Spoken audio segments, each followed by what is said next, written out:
also for allowing you, not allowing, I would say, but to trust you in that collaboration process. But I think because there is not that formality anymore so much, I think that is quite helpful in not feeling very, very referential or very sir, ma'am. It has been really helpful to me. And my writers have been a great joy to work with. They have always left me to my own devices and they've trusted me with what I do. Like at no point have they said, even though this is a work in progress, I would like to check it because you are so, like, you're just starting out. I haven't had to face it yet. And I think these are very small graces which help you, like, become strong on your feet and to like stand on your 2 feet. And there's always seniors who you can reach out to, like translators. I consult with Arunava very often. So it's good to have people on your side and that it's okay, like even the age or the seniority, it doesn't matter as much as you think. It might. That's yours. Yes. Okay. Standardly, I want to point out that there is an economics to translation also. Okay, you have to remember that. Nobody gets paid anything in India compared to what, say, you will get if you were translating from English into Italian, from French into English, from German into Spanish, because they get paid by the A4 page and they get paid by a double-spaced page and they get paid in euros, whereas I was paid 20,000 rupees for 1 year's work on Baluta. And I was fine with that. I had no problems. I never once felt cheated. I never once felt annoyed or enraged, because for me, doing Baluta was like whatever else, right? Whatever else I do, that is my theka. I was the first English translator of Baluta. So you also, there is in your mind an awareness of your position in literary history now. You have taken something that is magnificent in its original language and given it an expansion. Now, this is another thing that I want to point out. When Baluta came out, it is the first modern Dalit autobiography that we know of. It came out on December 25, 1978. 25,000 copies were sold by January 1, 1978. The discussions on Baluta took up double pages in the Maharashtra Times. 2 pages of discussion. 3 weeks, that conversation continued. When we talk about extending the purview of a book like that, we have to be humble also. Because right now, we have not sold 25,000 English Balutas. But we sold, in Marathi, it sold 25,000 in a week. A week. Okay? Second little thing that I'm adding. Baluta has in Marathi has an extraordinarily iconic cover. Everyone knows it. Okay? It's like I don't know, like a Sholay poster or something. You pass a Sholay poster or a Mother India poster where she's like that and she's pulling the plow, and you pass it and you just see the hazy outline, you say Mother India. It's that cover. It's a crow dropping, sitting on a kundi pot. I was walking past the street.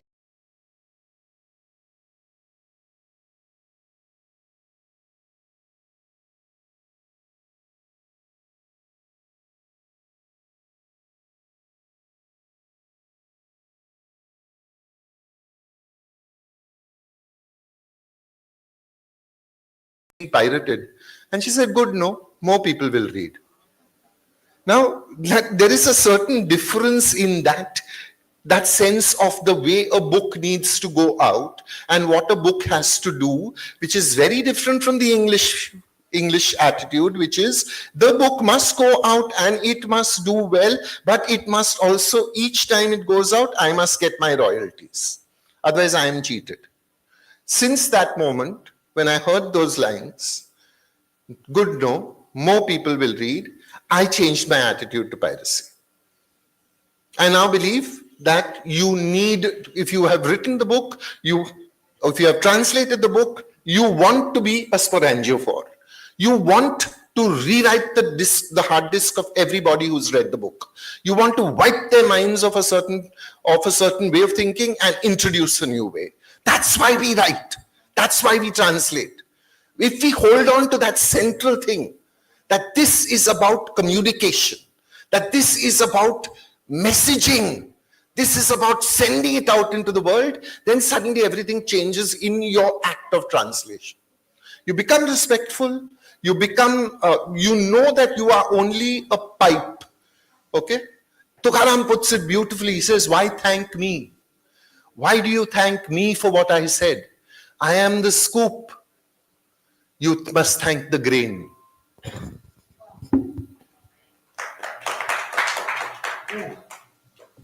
Applause when it comes must be full. Like that. Couldn't agree more. All three of you have translated works in Indian languages into English. My question would be, what is the qualitative change that happens to the prose? So I'll give an example. With the little that I have translated, it is my assessment that when translating from Odia to English, sentences are generally dilatory, and English being somewhat of an efficient language, you tighten the text. What has been each of your experiences? Okay, my thing is, English is not a dilatory language as we know it today. Okay, because of modernism. Modernism started with less is more. Hold down, step back. You read a Victorian, I'm reading Crossrigs right now, lovely novel by the Finelater sisters. It's beautifully, like, I mean, you know, she walks down the lane and there is you would think this book has been translated from an Indian language. Because, you know, she's just like taking her time to describe a pond. The pond, you know, in a good modern fiction, the pond would be where she kills herself in the end of the book. Otherwise, you won't have so much attention to that pond. Here, it is just a pond that the author wants to talk about. So we have different aesthetic ways of looking at the same thing. And our English has to be taken and it has to be thumped. Okay? And we have to put it on that, what do you call a grinding stone in Odia? Silavatta. You need to take English, put it in the silavatta and grind it until what you get is going to reflect Odia. If you don't do that, if you take Ernest Hemingway English and you try and use it for a Rabindranath Tagore short story, you're doing English a disservice, you're doing Tagore a disservice, and you're certainly doing yourself a disservice, because if you are in translation, you are there because of the way the language operates, not the language, not because Marathi is a lovely language or Bengali is a lovely language or English is a lovely language, but because language itself is the forest, and you are now walking through the forest and you are at liberty to pluck fruit from English wale trees and Marathi wale trees, and then to make chutney and see this chutney, what it tastes like. So a book translated from Bengali into English and from Bengali into Spanish, say, are likely to be two very different chutneys, but the underlying flavor will be the same. Because that is also the glory of language, right? So I have now seen books by very reputed poets that quote Rumi, but never tell you the translator's name. Rumi did not write in English, boss. Someone translated that for you. Hi. Yeah, so I'm saying, I think qualitatively we need to forge an English, and I think we are all doing it. We are forging an English chutney that will have definite traces of chestnuts, okay, and I don't know, scones and things like that, but will also have local flavors. And that, if you can actually relish it, if you can't relish it, then why are you reading Borges? Why are you reading Marquez? Why are you reading Ikuyu and Rumi? Why are you reading the Bible? If you cannot relish translation and you say, oh, you know, there's so much missing from the original, oh, give overdue, right? There was a Malayalam newspaper, Matrubhumi, I think it was, that ran a poll saying, who is your favorite Malayalam writer? Okay. Who do you think won the poll by a long margin? Gabriel Garcia Marquez. And everyone, of course he's a Malayali writer. Of course he's a Malayali writer. He speaks to them in a certain way. Often, Marquez is translated into Malayalam before he's translated into English. Because they're so keen. They don't bother to ask him. And he was told and he said, wow, really? Wonderful. And that, I think, is the, the giving, glowing, glorious spirit of translation, which people who study translation try to dim. Arunava, you can tackle this question, but I'll throw in one more. Can you please tell our audience here the challenges of translating humor, insults, idioms, and pithy lines? What's the last one? Pithy lines. Pithy lines. Well, you just make up your own jokes and you make up your own pithy lines. You can't. What are you being true to? You're being true to the fact that the writer's cracked a joke here. Now you have to crack a joke in your translation. It can't be the same joke very often. Languages are different, ideas are different. You know what Anthea Bell used to do when translating the Asterix comics? She'd say the French had 3 jokes on this page, I'll have 3 jokes on this page. But that's it. They don't have to be the same jokes, right? And if you read the English versions of Asterix, those jokes are fantastic. The way she plays on language, and think of the names. Dogmatics. What a brilliant name, man. Idifix, I think, is the original version. But Dogmatics for a dog is one step better. Right? Dog, dogma, dogmatics, fantastic. So yeah, you make up your own things as you go along, and you are almost never following it word for word, Yeah, please. My only thing about humor, I do exactly that. But if it is a literary joke, I try to make a literary joke. Yeah, of course. Yeah, the same kind. Yeah.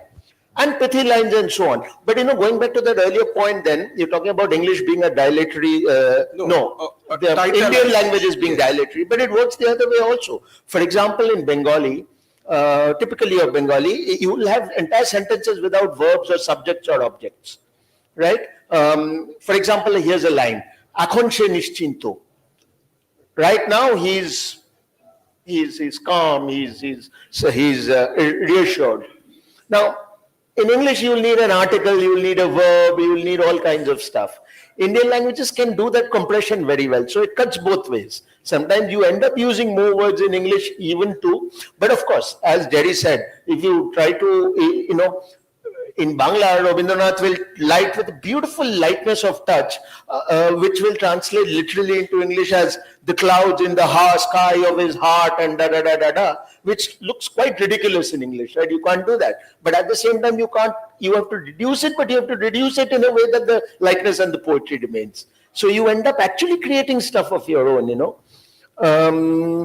So it's very interesting that when Deborah Smith translated Han Kang, particularly the vegetarian, she said Korean is even more spare than English. And she actually had to take it up a few notches in English to make it even halfway closer to their cold temperament. So, sometimes you're cranking things up, you're cranking them down and so on. You're doing all kinds of things with pitches just to arrive at an equivalence of pitch. Shari, this question about humor and insults, we'll stay on it for a while. Let me reframe this question. So, for example, I came across an insult in an Odia text. It's the word is called khaparakhai. Khaparakhai, which basically means, khapara means potsherds, and people who eat in potsherds. Now, that is a casteist insult, but it doesn't necessarily insult Dalits or Adivasis, other backward castes.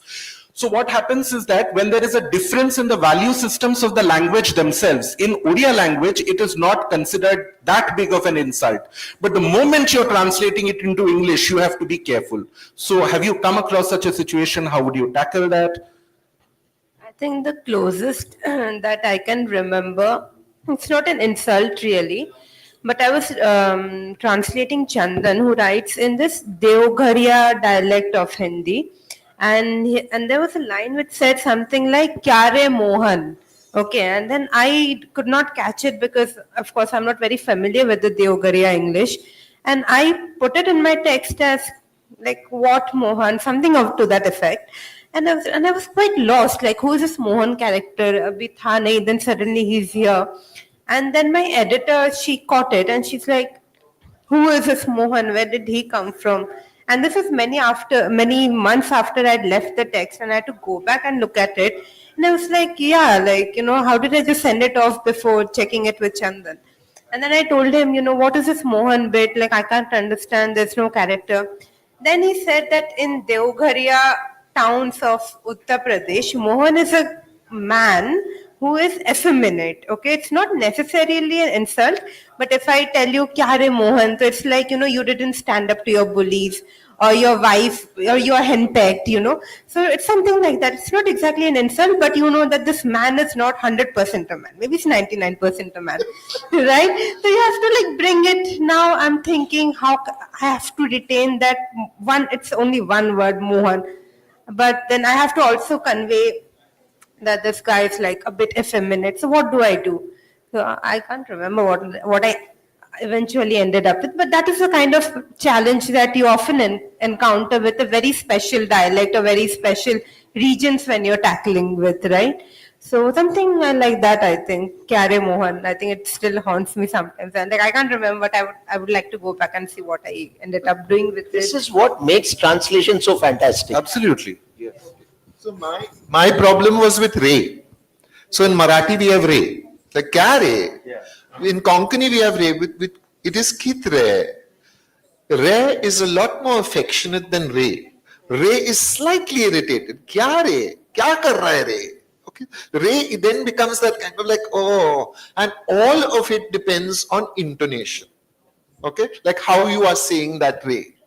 And because if you have made a relationship with the text and you are reading it, then you're sounding it also. It's sounding in your ears. So you know that if that person has walked into the room and for the 10th time is deciding not to pay the bill because sorry yaar batwa ghar pe chhod diya, I don't have money now, then that kya Ray is going to be very Ray upbeat. Now what do you do with this Ray when you take it to English? Because there is no equivalent.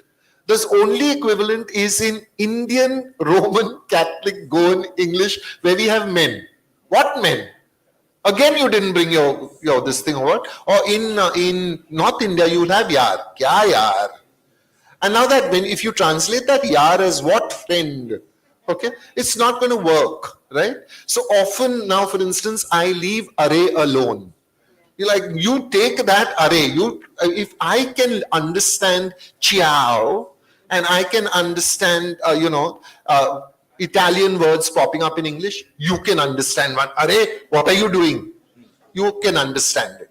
And I often tell people who say, what is this error? I say, read it aloud. Even if you're saying error, it's all right. Okay? But you'll get the sound of it once you just act that line. So I often feel that the reason why translations are bought less than other things. I remember Arunava once was doing a Samanvay event where he was, I think, moderating. And he said, yeah, we've done all the books, we put them out, there's so much, why aren't people buying them? That was your first question. And Gillian Wright said, take the name of the translator off the cover. Because all the foreign books that you read, say by Marquez or Turgenev or Dostoevsky, don't have translated by on the cover. So what they are doing is Bahurupya Banke, they are pretending to be English books with funny names as titles. Okay? Now, does that help you? It seems to be, because translation requires a greater engagement with the text. You are now actually working with the text. People often think of reading as pastime. Pastime is one of the most terrifying words I've heard in the English language. If you have nothing to do with your time but pass it, understand that your life is a ruin. Do something about it. Don't pass your time. Live your time. Reading is my live time. I am most alive when I am reading.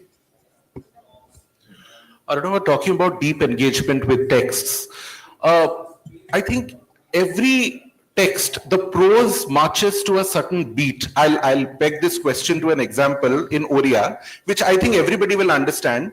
A Sanskritized idiom in Oriya says, Ati sarvatra gartam, which means too much of anything is bad.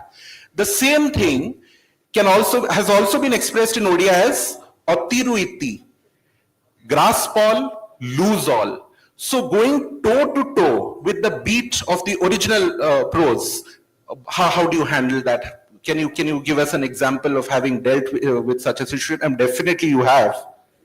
Yeah, I think we do it all the time. I'm not sure I can think of an example right now. Dialogue. Try dialogue. Yeah, but it's going to happen. Yeah, so dialogue is a great point because in dialogue you're really trying to capture the tone. The actual words will appear on their own once you've got the tone. So you're trying to say, what is this person what is the mood that they're trying to convey to the other person? From starting with kyare, or for that matter, in Indian languages, for example, no one ever says I love you to anyone in their own language, right? So they have other ways of saying it.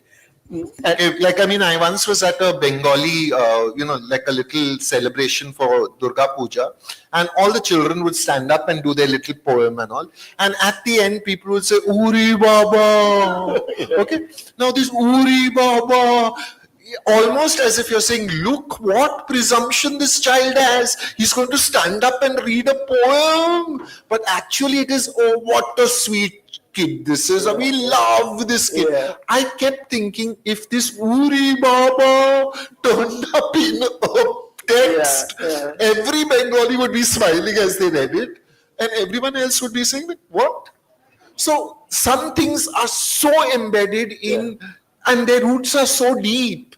They are going past the pretense of language, and they are arriving at another thing. My aunts, if you told her any good news, she would say, never mind.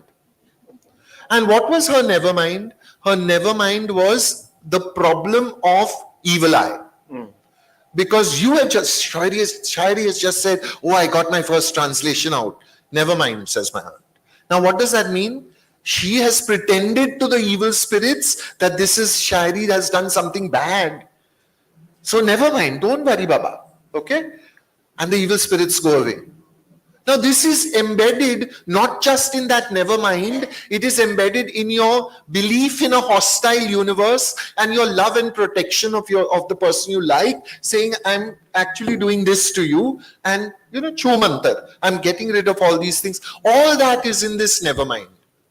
That is it. That is the secret capacities of language to communicate the exact opposite of what is being said. Yeah. Jerry, I have always been baffled by this question. Sometimes I see a single book or a text undergoing multiple translations for no rhyme or reason. For example, one of our most iconic novels, Chhaumana Attagun, 6 Acres and a Third, has been translated 6 times. I spoke to 4 of the translators and asked them, why was your translation accepted? I thought that they might say, oh, the last translation was 18 years ago, and this year the author turned 100 years old, so which is why. So a sense of an occasion. But no, there was no such reason. They pitched the translation, it was accepted. So why does this happen? Why do we fall in love? How many times are you allowed to fall in love in one lifetime? Can you love multiple times? Can a book entrance 6 people to give large quantities of their life to it and let it happen? I think it's wonderful if there are multiple translations. Not of my books, the ones that I've translated. That's a joke. I feel, okay, what every translator knows is that he is or she is a way stop on a long journey that the book is taking. Okay? So when we grew up, all of us read the great Russians in Constance Garnett's translation, right? Constance Garnett was this D.H. Lawrence has this image of her. He says he walked into this lovely autumnal garden in England where Constance Garnett was sitting at her typewriter and typing the pages of a new Tolstoy translation, and pages fell off her typewriter like autumn leaves falling on the floor. And I thought, Constance, bitch, so fast that pages are falling off. मेरे से एक page होता है दिन में. I will rejoice. I finished one full page. And she's like, and pages are falling off. ये British लोग ऐसे ही होते हैं. Enid Blyton apparently started typing a novel in the morning. By the time her children came home for tea, it was done and it was sent off. Never mind. Now we know that Constance Garnett often did things wrong. Often added things. One of those iconic Tolstoy lines, every happy family is happy in the same way, every unhappy family is unhappy differently, is not Tolstoy. It is Constance Garnett who thought the book doesn't start properly. I'll too sew one line on the top. But now there is one husband and wife couple who live in Paris and who are redoing all these Russians, and they are getting it all very correct, and they are so boring. I can't read them. So I read one chapter and I say, okay, now I got all the correct things and all. Now I'm going back to Connie. I'm happy with my Connie because she was a really good and a really bad translator simultaneously. She was lovely at what she did. She was bad at what she did. Human beings are like that. And because human beings are all messed up, their novels are messed up sometimes, their translations are messed up sometimes their motives are messed up. Sometimes you just want to be the translator of the 6 1/3 acres. One more translator, doesn't matter. I also want to do it. Motives are always going to be messed up. And publishers, Lord love them, publishers. They may not even know there are other translations out. Often they just Really? Oh yeah, why should you know? The commissioning editor wouldn't do his or her homework. What homework can you do in Odia? Where is the databases? No, but it's been translated into English. You can look it up. You can look it up, but if suppose someone comes and says, here is a fresh new translation of this wonderful iconic novel, and you're thinking, okay, I have a target to make. I have 10 books that I have to do this year. Does this look ready? Oh yeah, it does. Like, let's get on with it. There are mixed motives in everything. So what happens is that, okay, as a writer, often, shit, I shouldn't even be saying this. Often you tell the story backwards, right? You invent the story of the book. And it is not that story.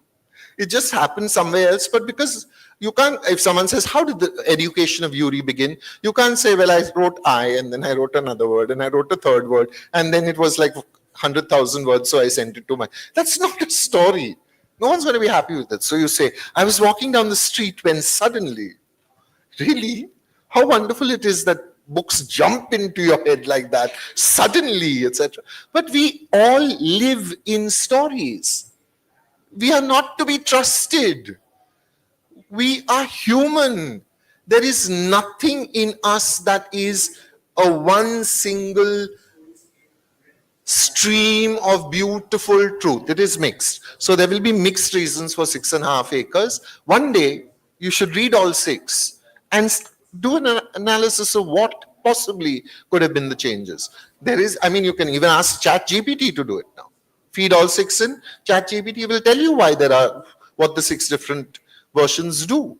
As comparison tool, I think it works fabulously. So maybe that answer is there. I tried to save myself some work and did exactly the same exercise, but I asked the translators. So they started nitpicking each other's work. Somebody said, oh, you know, he translated that bird's name into a kingfisher. It was actually a cormorant. So yeah, but there's a prosaic reason also, by the way. I wish publishers were as dreamy as you're making them out to be. But for example, Fakir Mohan Senapati or Manto, a perennial seller. Now, when you walk into a bookshop, you want to buy Fakir Mohan Senapati, you will buy the latest edition. So publishers do it that way. No, now there's been no Fakir Mohan Senapati 6 acres for 2 years. I'll put one out. So for the next year, all the sales of the title will be my copy. and so on. So that is why some of these Premchand, Manto, Tagore, they keep getting translated because every publisher wants a. And there is piece no of the pie. B-list idea also, no? Like, I mean, Yeah. often our publishers just stop doing a book when, after about a year, because you have this much paper, you have this much Yeah. money. So now, okay, you've done 700 copies of that Manto Yeah. book. Yeah. 7,000 copies. Okay, chal, we need this paper to do Arunava's new translation. Because we're buying paper, and paper, remember, you can't take on, you have to pay it immediately. Your paper bill is not, they will just stop your bill, your paper. Because it's the history of paper has to be written in India. It has been used as a device against freedom of speech, famously in the emergency, etc., because it was we were paying large amounts until Punarur and, those things. We were paying large amounts to the Scandinavian companies. So we controlled the import of paper, and paper became farmed out to people. Like, I mean, you had to get in line, like Ration ka line, with the government and get your paper. So, like, the story of books is never only the story of a genius, a word, an idea, and a reader. The story of the book involves multiple economic, political, social, financial considerations, all of which come together. And sometimes to just talk about what happened, why is Manto so popular, may take you 10,000 pages.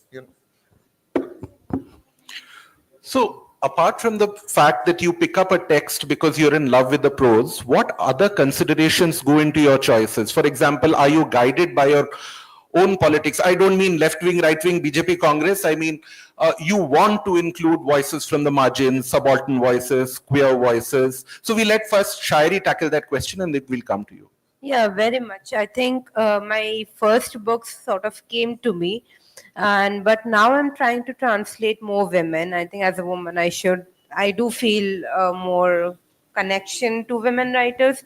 At some point, I would want to do more debut writers, because we don't really give a lot of importance to people who are writing at the same time. We are very interested in a Manto and a Tagore, but we don't look at debut. We don't look at our contemporary writers. So I think a bit of that.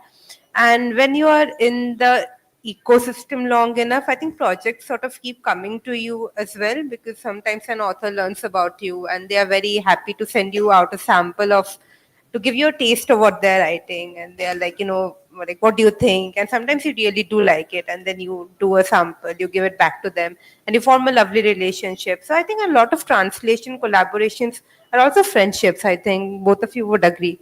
And it's not always like falling in love with the text. I mean, that does happen, but then you also feel certain duty towards bringing out some voices, some ideology, some truth, some friends you would like to take you along on the journey. Yeah. Jerry, your translated texts were cobalt blue, and when I hid my caste and certain themes. If I have any problem with the text, I'm not doing it. It's as simple as that. It's like, no. You have, like, I mean, sometimes I look at a text and think, I finished reading this, and all your characters are Tiwari, Badri Prasad, Sharma, Varma. Like, I mean, is the whole world Brahminical in your view? Is there no one from any other place? And if that is so, then why don't you go get a nice Brahmin to do your translation? Because that person will be very happy with this text. I like my text to be, and I have to say, I have to fall in love. If I'm not in love, I'm not doing it. Because I want to write my own stuff. My first thing is my own stuff. I want to write my own stuff. Now, if the text has to kick the dough in, like, and has to push its way in and say, hey, Jerry, tera novel piche. First, my translation. And then you say, okay, like little time during the day, 10 minutes, 1 hour, I'll do this, and then I'll do my own writing. But often it takes over. So because I think I'm also a creative writer, I want to write my own books, my own poems, my own essays, my thoughts, and they're all like scrabbling about in my head. They're all pushing their way out, and they're all insisting that they should be written right now. Translation then becomes kind of an act of, it has to be love. I have to love your work so much that I'm opening the door and saying, Aja, you come in. Because Shanta Gokhale put it very beautifully. She said, she's an atheist, but she says, the goddess in my puja room, for the time that I am translating, is the text of that has come into the room. That's it. Now that text becomes the light that guides this translation. And I think that's a wonderful way of putting it. So for me, if I know that see, I understand that you can't try to text these days without having some, like, I mean, you might have how sympathetically you're treating that character. I want to know whether the character is in the fullness, the shape of it. Where do they fit in the story? What is the story about? And then, I mean, I'm not so hard and fast that if it doesn't fit in with, a manifesto, then I'm not doing the book. I want to know what are your intentions, and I can only judge your intentions by the text. I don't want to talk to you because you will tell me 100 stories, and I know I have told 100 stories as well. I don't trust your stories. You shouldn't trust mine. What we can both trust is the text, because you have put that out in the world and put your name on it. Now that I can trust because it's a fact. Okay. And then my interpretation may not be your interpretation. So again, we jump again off the text into the level of interpretation. So this is the thing about truth. It is a sinusoidal curve in literature. It goes up and down, up and down, up and down, and you have to ride that wave. If you arrive at a stable point from which you say, this is where I am judging it, you know you have died as a creative person. Uncertainty is your best friend.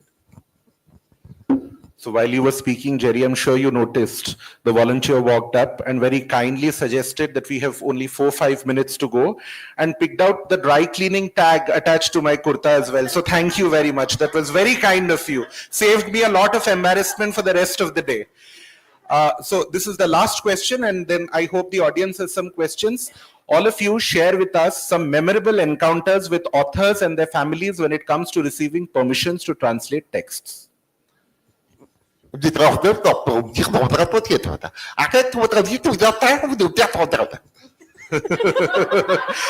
you decided to be PC.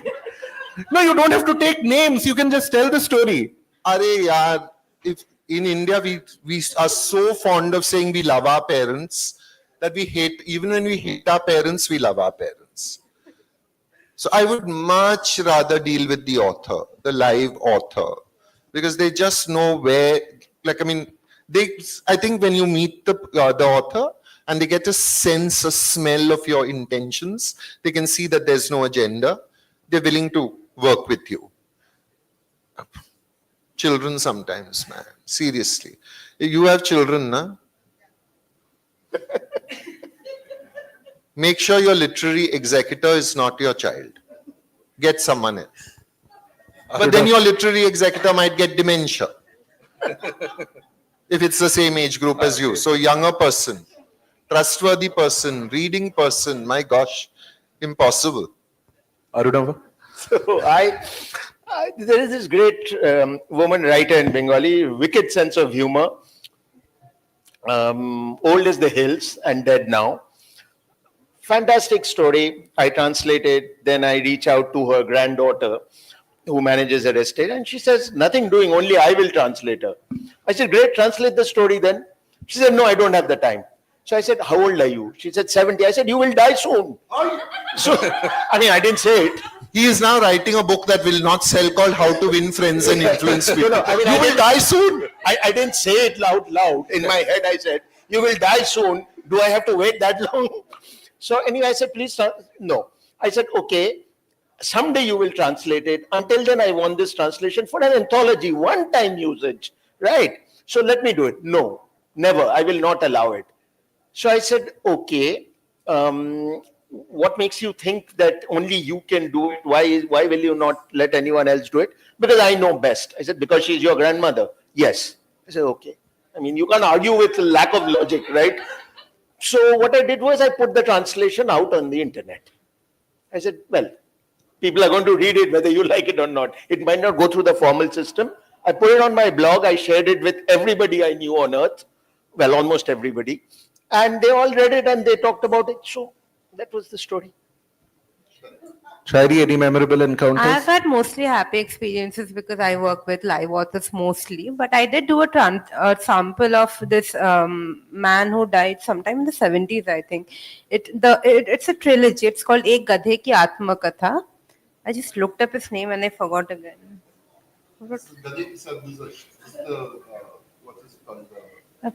Originally in Urdu, then translated. Then in Hindi, yeah. Yeah.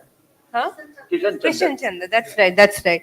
So I tried to, but I don't think he has any children, or maybe his children they are not on good terms. But his grand nephew has the rights. So then I had to reach out to him. I had to call him. I think he's a bit old, so he was not very comfortable on talking on email or WhatsApp. So I had to call him, and then we spoke on the phone.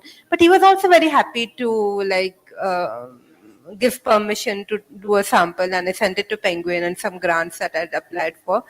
But yeah, I think it's been mostly quite happy actually. I think once a few more years. You need and some I- stormy days I in your encounter life. The crazy. You'll get there. You Yeah? need some stormy days in your life. Yeah, I Too think much so. happiness. Exactly. Shubh bolo. Anyone else? Any questions in the audience? Otherwise, we can go and have chai. And chai sometimes translates very well. Yeah. Huh. Please.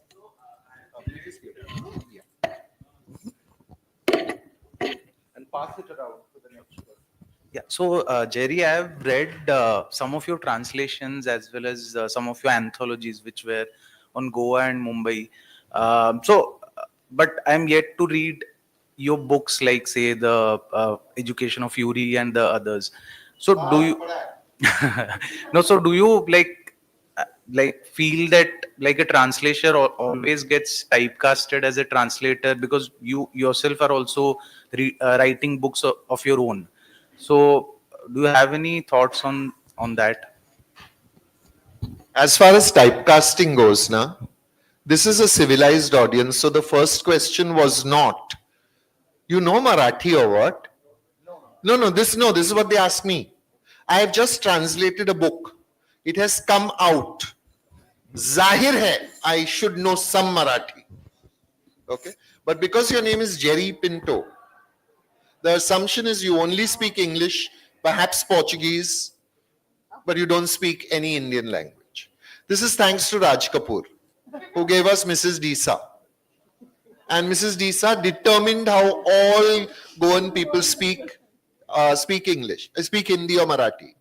So the first thing I have to do is actually persuade people that I know Marathi. So now when the question comes, I recite Tukaram. I stand up and recite Tukaram. Then I leave one line incomplete and say, please complete the line. They can't. And I say, do you know Marathi? Ah. Okay, I had a question. So, Jerry, since you're also creative writer, right, and you also translate, and you are this very energetic person, passionate. I could see you sitting on the edge of your seat almost while responding. I'm sure the ideas must be always bubbling, and you must be just raring to go to write your own books. So, why spend time on translation? Is it not an opportunity? I mean, there's an opportunity cost of the time as well. So, why not spend the time in writing your own book rather than translating somebody else's? Because the encounter, okay, everything comes back to the fact that I just love language. Okay, I love language more than anything else. Okay, maybe okay, my parents, maybe some days, but language otherwise. When you're translating, the encounter with language is, can I say, sex? It's like as intimate and passionate as it is. Like, yeah, like, you know, grab it, hold it, smear yourself with language. 2 languages simultaneously. It's 3 in a bed now. They've cut out my. Yeah, exactly. I cut off my sound. It's like the three of us together. It is just, I think Arunava said it without this, all these. Orgasmic. Yeah. You said, huh? See all dirty words these Bengalis say, I tell you. No, I think it is when after like the first few, before Cobalt Blue, which was my first translation, came out, I did 8 books that I wanted to translate. I translated them just to see if I could. I couldn't. I was very bad. But karte karte I became better, and I could see myself getting better. But even in the process of actually, one of the books was Sahni's autobiography. I was at that point doing The Greatest Show on Earth about Bollywood, and I wanted a section from Balraj Sahni talking about Bollywood. And it's a lovely essay where he talks about how he would actually wet himself, like there would be urine in his pants because he was so terrified of the camera. And for Balraj Sahni to be saying that he had to go and lie down, okay, before he could go and act on stage. I thought, fabulous stuff. Then I discovered it had been translated already. So then we used that translation because that was the official translation. But when I started translating, I realized two things. Writing your own stuff is lonely. You're alone in the room. But you open the door, the translated text comes in, the writer is sitting by your side, and you're now in, like you're both looking together at the screen. Koi to hai, hum safar. End the session here. Otherwise, we will move to the next panel. So thank you all very much. Thank you, Jerry, Arunava, Shairi, and thank you, Karika Literature Festival. Thank you, Sampad. Ladies and gentlemen, with this, our session Lost in Translation, the Power of Multilingual Literary Exchange comes to a close.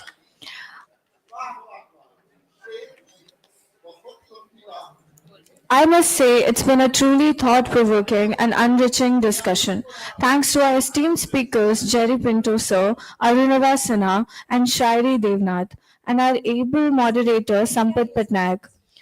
Our audience has been thoroughly engaged, and I'm sure we all had a wonderful time exploring the complexities of translation and literary exchange. As a token of our appreciation, I would like to request Sukriti ma'am to join us on stage and present citation to our speakers.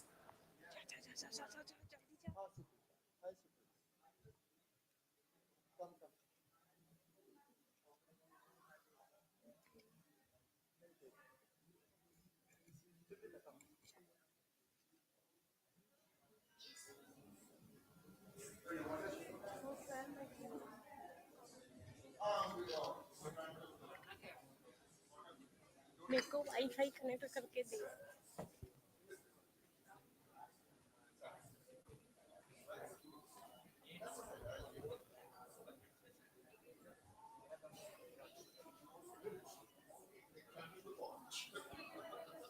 You have no fonts.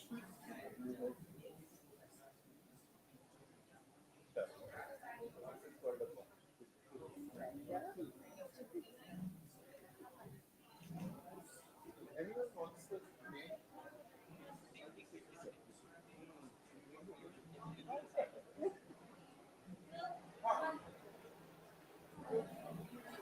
Hey, where's mine?